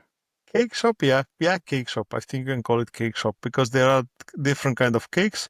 You Yeah. get a slice of cake from there. There are always the same 10 cakes that you had everywhere, and then you have the tables, and you can sit and have a coffee and have the table. So that Okay. was basically it. Um, but it was it was a crazy world of discovery because you had nothing. You had nothing before, and everything that was in was new, and even the movies, even I don't know, nobody knew anything about condoms. For example, there was not something that was new before. You heard about them, but you never know how to. And there was always they they they were all so hard to to get Yeah. and extremely expensive. Um, but it was I don't know. It was a complete. I don't know if it was your 80s experience or your 70s experience. I'm not even able to say that because I don't think that there was in any kind of movies. Hmm. Like, Was it overwhelming at all? Like the just massive influx of like stuff from the West coming in, like clothing and stuff? Like was everybody, because you know, what was it? Was it very dramatic change in lifestyle, or was it kind of slow? It was a change in lifestyle. It was a change in. It was a huge change, but it came in waves. So of course you've seen everything in the TV. It was overwhelming when you wanted to stay, let's say, in fashion, because we were in the moment when the fashion was changing more often than anything it was happening in the past. Um, but I think it was overwhelming for everyone, the amount of information that was coming in, and about the amount of stuff that were coming in, and the amount of changes that were coming. It was not. They were not easy times. There were hard times from several. Social was hard. Financial was hard. The inflation. I do remember that the salary of my father changed from one month to another, from 20,000 lei to I think 100,000 lei. That big was the inflation in 1 month, and it made literally everything harder, because you had an extra. And that was the biggest complaint that everyone had. You had an extra worry that you didn't have before, and that was money. Yeah. Because before it didn't matter if you had money. Now it was like you needed money to get all the stuff that everybody was like, wanting or, needing and that kind of stuff. Exactly. Yeah. All So right. you get in the capitalist hell. Yep. That's basically it. It's all about getting the money to get the stuff. Yeah. The what was the first? Because one of the things that I just realized we haven't talked about. What was the first concert that you've been to?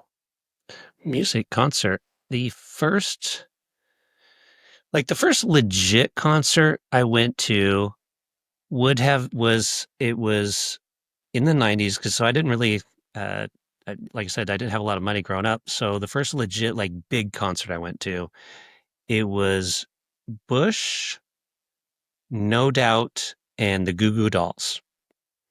So I think No Doubt opened, and then Goo Goo Dolls, and then Bush, which was annoying because No Doubt I wanted to see. I actually was, of the three of them, I was probably a bigger fan of them. And the girl I went with was like late for some reason or whatever. And then like I don't even remember why we were late, but basically we were late for No Doubt. So we only got to see like one or two of their songs.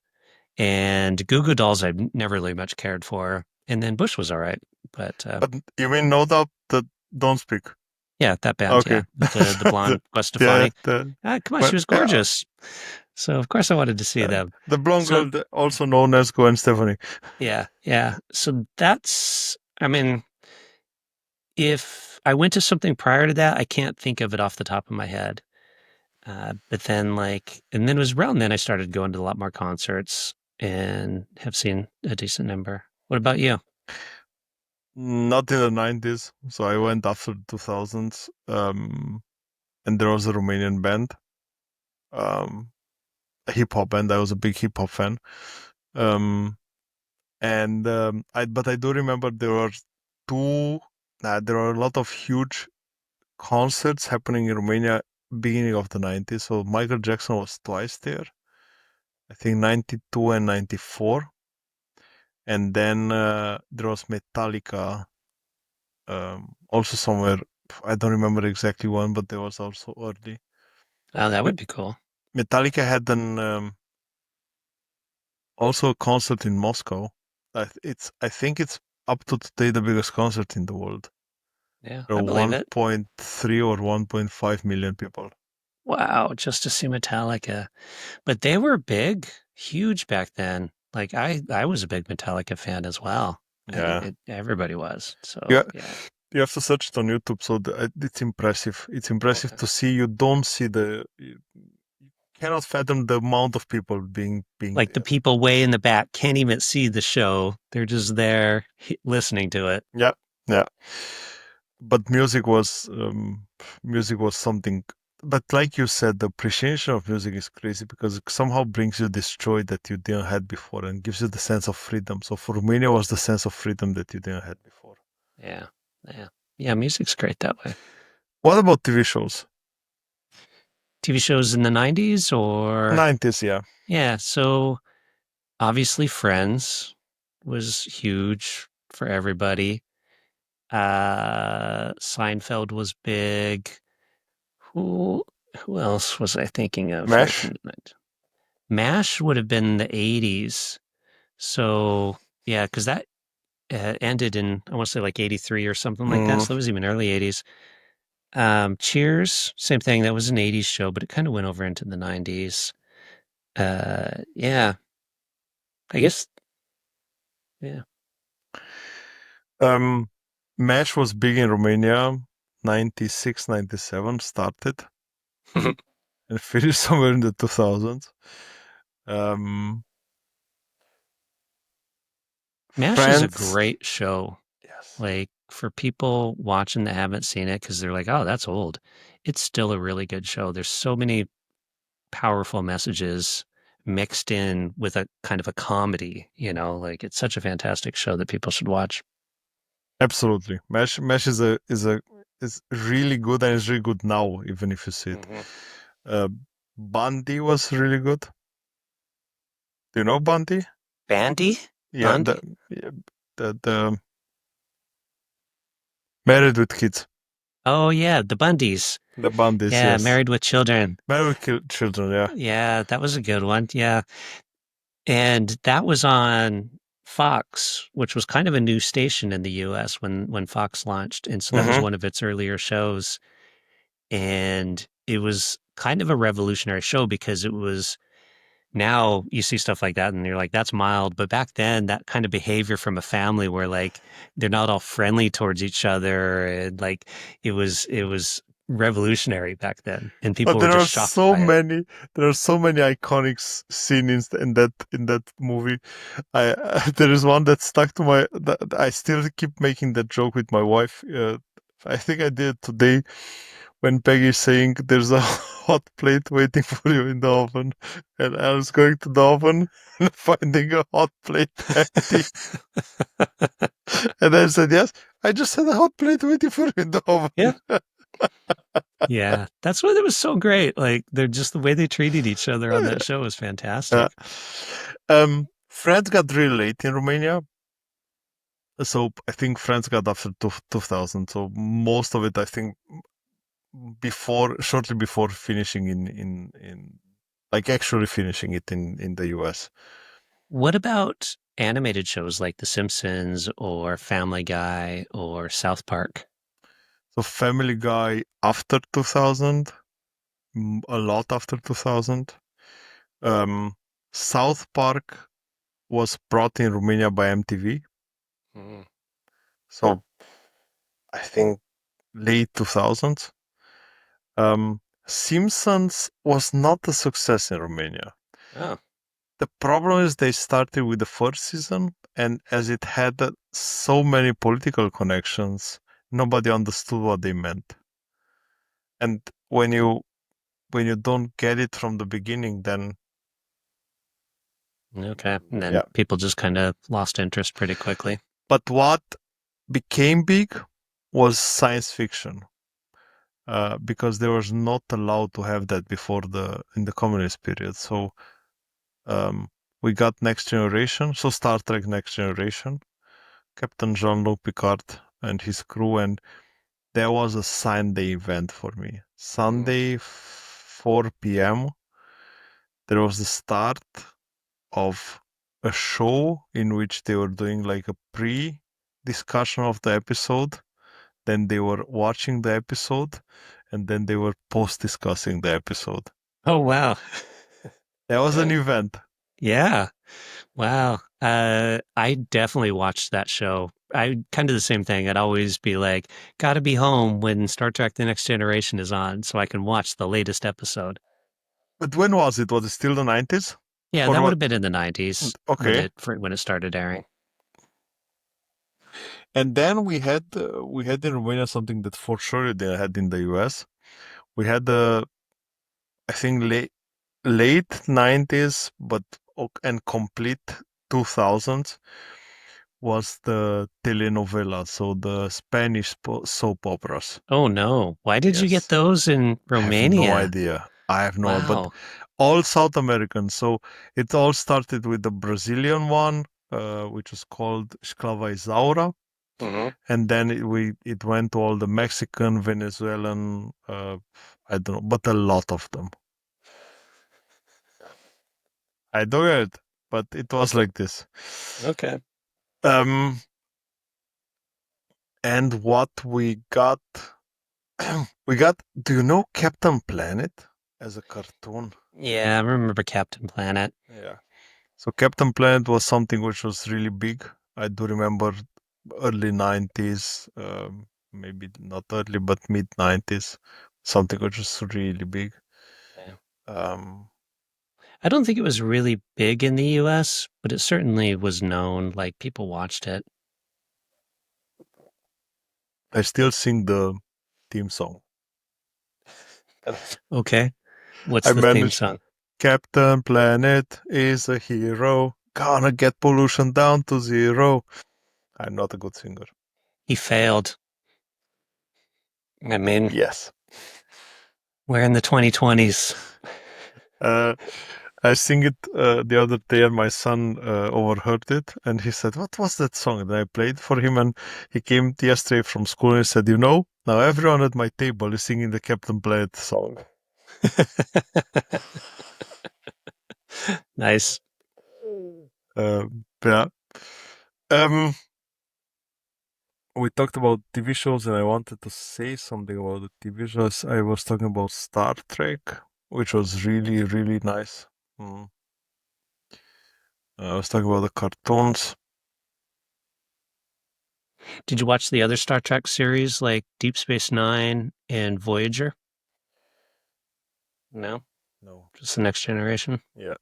I kind of got stuck to Next Generation. I tried to watch the one before. I didn't. Oh, the original series.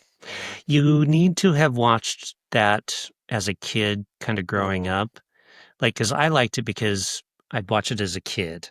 Same with Buck Rogers, which was terrible.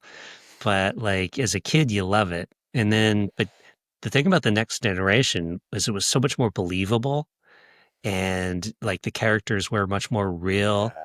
You know, it wasn't so campy and stuff. And yeah, it was great. I got again. I tried again. I think for a few years because I was watching The Big Bang Theory, and they talk a lot about Star Trek. And I said, okay, I have to try again. But I think I've managed to see 2-3 episodes, and like you said, I think if I would have seen it back then, I would not have questioned the cinematography, the anything. But now it's kind of Yeah, but it's just they didn't have special effects like we do now. My wife and I, we've decided to watch the original Doctor Who from like the 1960s, the black and white Doctor Who, and they're so terrible with how like they're basically, you could tell they're shot quickly and stuff, and they're basically lines. Occasionally they'll screw up lines and have to cover for each other. Sometimes things will go out of focus. You know? And it's like, because they're just like, just shoot it and move on, shoot it, move on. Yeah, so I think some of the original Star Trek is that way too. But it was again, you have to look at it too for the time that it was in and how revolutionary it was. I mean, they had that racial kiss that you didn't see on TV then. They had lessons about like the crew can be a mix of people from all these countries. Like you had a Russian navigator and that kind of stuff. So that was great. There was one thing from Romanian or from Romania that for sure you don't know. It was called in Romanian toate pânzele sus, so it was all. Oh, what would be the English translation? All full wind in the ship. So there was the full sail or something. Yeah, Full Doesn't matter. Sail. Yeah. Exactly, full sail. There was a There was a story. It's based on a book on a Romanian book. There was a story of a guy searching for his friend that he bought a boat with, and the whole was happening somewhere beginning of century.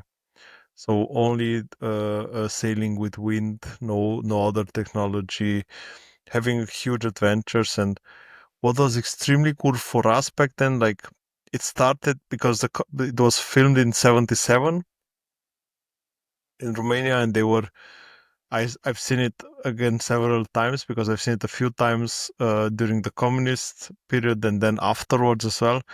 But that brings me such a nice feeling brought me back then such a nice feeling of freedom because they were navigating in Argentina, they were going to Istanbul, they were going in Greece, they were going a lot of places that you were not able to go. Mm. That was the way in which we traveled. I have a good friend that this year was in Argentina for 3 weeks exactly because of that show. Oh Because wow. that was the childhood. That was really a powerful childhood. That a powerful travel feeling that gave you. Yeah, that's nice though, because it gives you that desire to travel and see stuff. Yeah.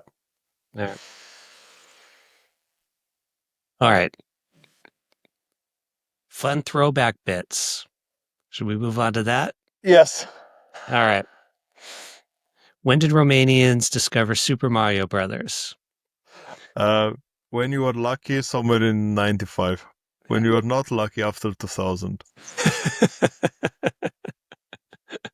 Yeah.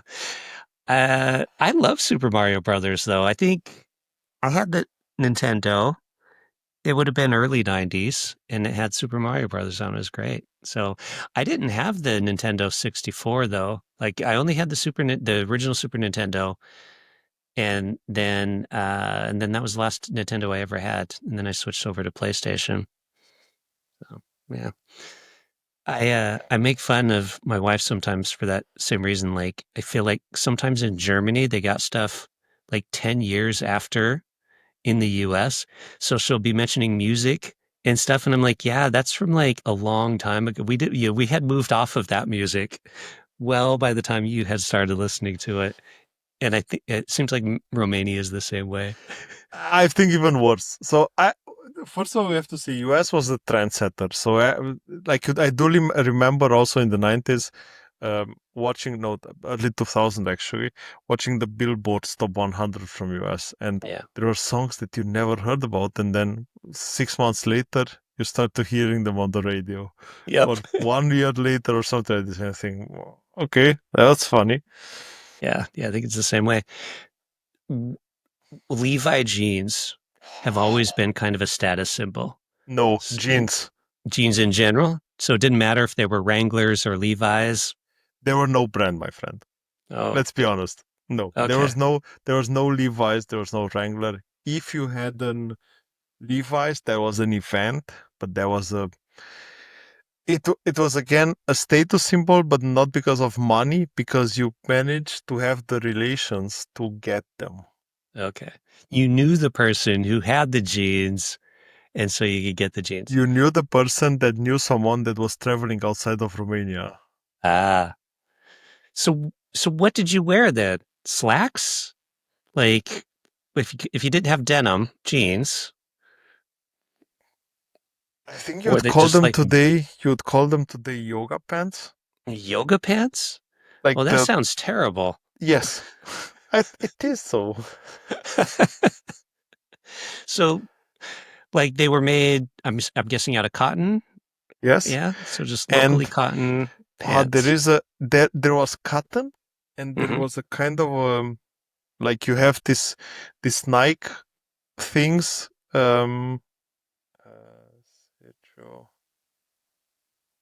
Let me think shortly.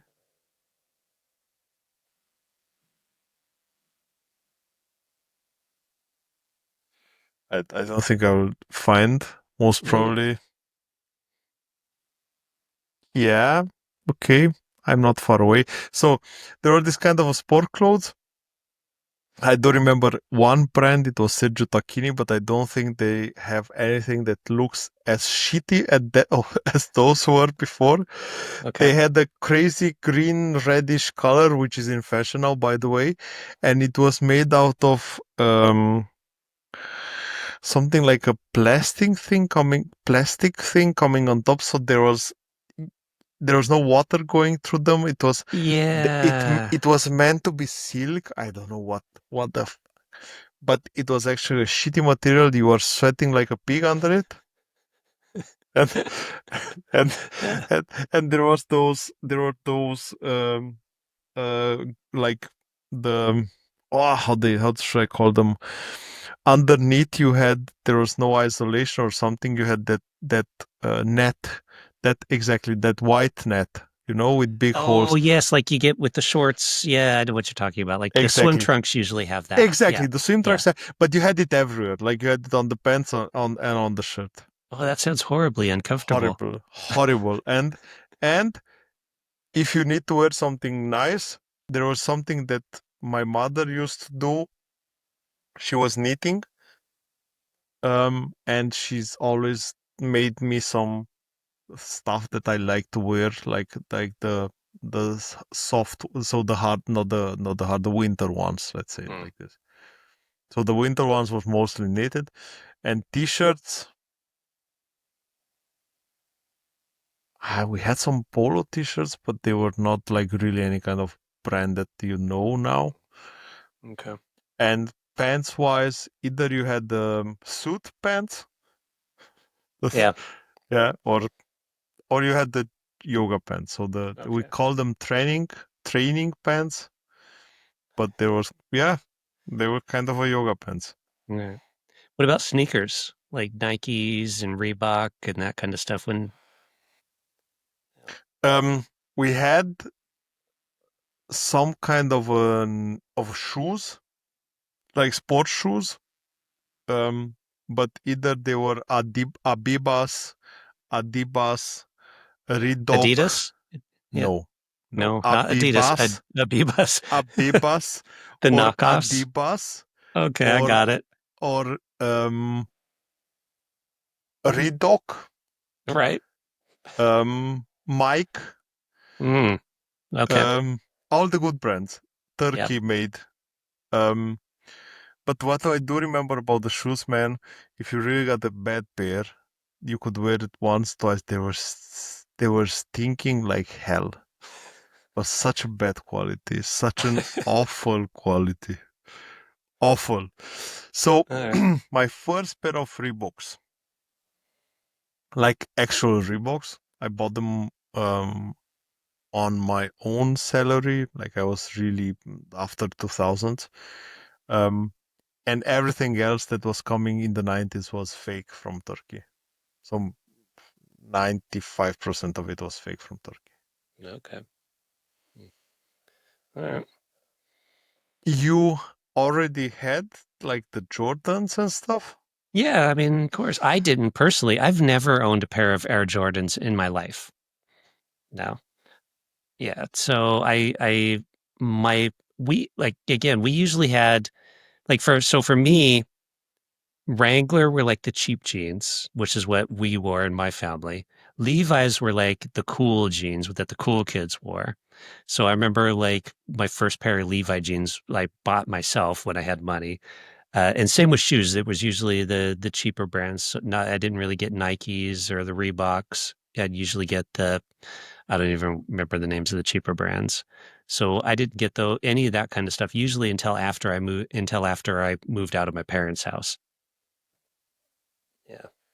Which would have been in the 90s. Yeah, I had such a big wish of getting something Air Jordan. I was a big fan of NBA. I was always a big fan of basketball and of NBA. And the first Air Jordan apparel product that I got was I think a hoodie. And I was in high school. So I was and I think it was no, it was later. I think it was somewhere 2005, 2006. Bought it from a friend of mine, already wear but I was so eager to have that I Yeah. bought it from him. All right. Okay, should we wrap it up? Yes, Okay. we could go forever, but let's Yeah, wrap it up. yeah. Checking the time here, we probably should. Especially you're an hour later than I am. I don't even know how long are we in this. It's after 10 here. Oh, okay, so we are 2 hours in. Yeah, we Yeah. are 2 hours. Oh, that Yeah. went fast. Oh, Yeah. that went fast. Yep, that's what I'm saying. We should wrap it up. Yeah, so Okay. that's the first one. What's one thing we lost from those decades that you wish would come back? For me, I think it's being around people that don't have their phones in their hands. Like, it drives me nuts. Like, it's fine to have it with you if you need it, but it's just so often like, and people instinctively just pull it out and check it just randomly. So I think that's the big one for me, is going out with friends and just hanging out and talking and not having people staring at their phones. That's something I miss from that time. I do love that uh, sign that I've seen with we don't have Wi-Fi. Pretend it's 95. Talk to each other. Yeah, it's true though. Yeah. What about you? General time, but it's somehow connected to the point that you mentioned because I think we are so dependent on those devices that we have in our pockets that they are taking our time much more that we would normally allow it to anyone else except the phones. And like what we have discussed today, like going outside, playing with the other kids, like talking to people, like enjoying social time, like allowing yourself to get bored when you are sitting and waiting for the bus, allowing yourself to get bored when you are waiting and sitting in a queue when you want to buy something. Like watching people around, smiling to people. I do a random thing since a while. I do just look at people and smile at them. Man, the reaction that I get sometimes. Like, you're crazy. Like, what is this guy? What's wrong with him? Yeah, they Exactly. look away and walk faster. Yeah. Yeah. And this hamster wheel that we are all in, like you said, this consumerism from 80s in the US is like the whole world now. Yeah, it's everywhere. It's And a bad influence. And this is something that I'm missing time, and I'm missing this normal. I don't know if I can call it normal life, but I'm missing this normal perspective of everyone. I think Seinfeld said it a few days ago that he said there was a time in the 90s when it didn't matter how much you made. It just mattered, do you like your job? Yes. Okay, that's cool.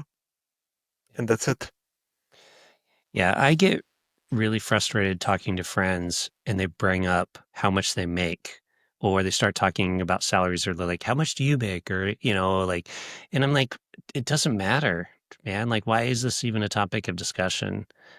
Yeah, that's terrible. All right. All right. Yeah.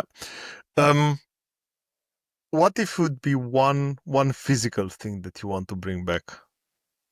One physical thing that I could bring back. I would love to bring back. Interestingly, I would love to bring back DVD players. I know it's kind of a weird one, but I like having that, you get that collection of DVDs on your shelf. And just like we were talking about with the CDs and stuff, like, you open it up, you usually have the little insert, tells you a bit about it. You put the DVD in, you watch the extra bits and stuff. So there was just something about, and going to the video store and like looking through the videos and deciding what you're going to get. So it was much more of an event to watch a movie. To whereas now it's like, just flip it through the app. No, this one, it's not an event anymore. And so I think that's one that I kind of would like to see is going, just movie in general, but like it was more of a invite people over, watch a movie, that kind of stuff. It was much more of an event where it isn't now. And it was a thing that you owned a movie. Like, I have Yeah. the Titanic. Let's watch it at my place. Like, Yeah. Yeah. I've got the DVD collection of Buffy the Vampire Slayer, like it's like, let's make a one nighter. Let's yeah. make an, I don't know, Lord of the Rings evening or a Sunday. Let's make a Godfather. I do remember I've seen all Godfather again in one Sunday, and that was an amazing one. Same. A guy I knew invited a few people over and we watched all the Godfather movies. We ordered pizzas and stuff, and it was an event. But you don't need to do that anymore because it's like, well, why I'm going to your house to watch the Godfather? I can just watch it in my house. I think a small part of it had also the pandemic. Big difference. Yeah, that made a big difference. Yeah. What would you bring back? The tapes, the cassettes. Cassettes, not CDs. No, the cassettes. The thing is that cassettes were not so easy to skip as the CDs. And this album experience, I'm a big fan of music. I'm a huge fan of music, and I'm missing this experience. I do this in the lately. I do choose an album on Spotify and do play it, but it's not the same experience. It's not the same. That makes sense. Yeah. People watching this would be nice to leave a comment telling us what were their 90s, what were their 80s, how far away were them from our experiences. Yeah. Your country difference versus our countries, or even in the same country, right? Like maybe we got something wrong. Yeah, or where you lived in the country, your experience, like I said, my experience in the U.S. might be very different from another person's in the U.S. Maybe somebody that their parents were a member of the political party in Romania that got the big fancy house could talk about their experience of like looking down on all you poor kids with their flexing from up there, right? Exactly, with their color TV and their VHS player. They're not proud of that. That's a good one. Yeah, to see how it was on the other side. Milo was an extreme pleasure. Absolutely. Yeah, it was fun. Thank you for this. It was really, really fun. All right. That was great. Thank you. Talk to you soon. All right. Have a nice one. Bye-bye.